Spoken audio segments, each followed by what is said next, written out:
Hi friends, బాగున్నారా? మీరంతా బాగుండాలని కోరుకుంటాను. ఈరోజు మన ఛానల్లో రైస్ కేక్ చేసుకుంటాము. దానికి కావాల్సిన పదార్థాలు ముందుగా ఈ కప్పు నిండా బియ్యం నానబెట్టుకున్నాము. అది మీకు చూపించలేదు. ఇక బియ్యం ఈ విధంగా నానబెట్టేసుకున్నాం. మనం అన్నం వండుకునే బియ్యం ఇవి ఒడ్లు బియ్యము. ఒక 2 గంటల సేపు నానబెట్టుకున్నాము. నీళ్ళు వంచేసి మిక్సీ జార్లో వేసేసుకోవాలి. ఈ మిక్సీ జార్లో వేసేసుకోవాలి.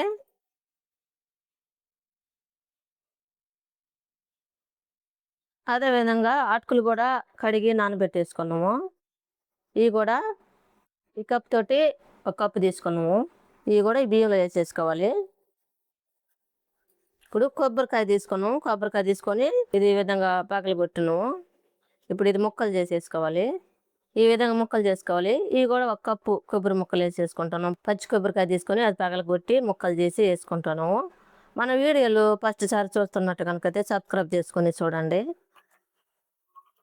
పక్కనున్న గంట కూడా కొట్టండి. మీకు సబ్స్క్రైబ్ చేసుకున్నప్పుడు గంట కొట్టారంటే మేము పెట్టే ప్రతి వీడియో కూడా మీకు వచ్చేస్తుంది. దీంట్లో కొద్దిగా సాల్ట్ వేసేసుకోవాలి. దీంట్లోనే మనం 5 ఆలుకాయలు వేసుకుంటాను. ఇది బాగా మెత్తగా పేస్ట్ లాగా చేసేసుకోవాలి. ఈ విధంగా మిక్సీ పట్టిన తర్వాత నీళ్ళు వేసుకోవాలి. నీళ్ళు వేసుకొని మెత్తగా పేస్ట్ లాగా చేసేసుకోవాలి. ఈ విధంగా మెత్తగా పేస్ట్ లాగా చేసుకోవాలి. మెత్తంగా ఈ విధంగా చేసుకోవాలి. మనం బియ్యం ఒక కప్పు తీసుకున్నాం, అటుకులు ఒక కప్పు తీసుకున్నాం కదా, కొబ్బరి కూడా ఒక కప్పు తీసుకున్నాం కదా, బెల్లం కూడా ఒక కప్పు తీసుకుంటాను. ఇది కూడా ఒక గిన్నెలో పోసేసుకోవాలి. దీంట్లో నీళ్లు పోసుకోవాలి. ఇప్పుడు స్టవ్ వెళ్ళి తీసుకొని బాగా ఉడికించుకొని కరిగించుకోవాలి బెల్లం. ఈ విధంగా నీళ్ళన్నీ కరగాలి. బెల్లం నీళ్ళన్నీ కరగాలి ఈ విధంగా.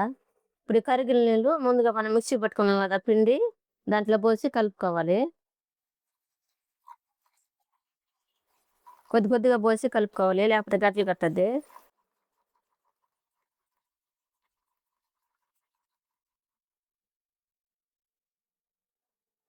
ఈ విధంగా మిక్సీ పట్టుకున్నాం కదా, బెల్లం నీళ్ళు కూడా పోసి కలిపేసాం కదా. ఇప్పుడు సోడా ఉప్పు వేసుకోవాలి. కొద్దిగా సోడా ఉప్పు వేసేసుకోవాలి. పోసిన తర్వాత మొత్తం కలిపేసుకోవాలి. ముందుగా ఒక పెద్ద గిన్నె తీసుకోవాలి. దాంట్లో నెయ్యి వేసేసుకోవాలి. నెయ్యి బాగా వేడైన తర్వాత కొబ్బరి ముక్కలు వేసుకోవాలి. ఎండు కొబ్బరి ముక్కలు ఇవి బాగా దూరగా వేపుకోవాలి. ఇప్పుడు బాదం పప్పు కూడా వేసుకోవాలి. జీడిపప్పు కూడా వేసుకోవాలి. ఇవన్నీ కొంచెం వేగిన తర్వాత జీడిపప్పు వేసేసుకోవాలి. ఇవి కూడా బాగా గోల్డ్ కలర్ రావాలి. ఈ విధంగా వేగిన తర్వాత ముందుగా మనం కలుపుకున్నాం కదా పిండి, అది పోసేసుకోవాలి.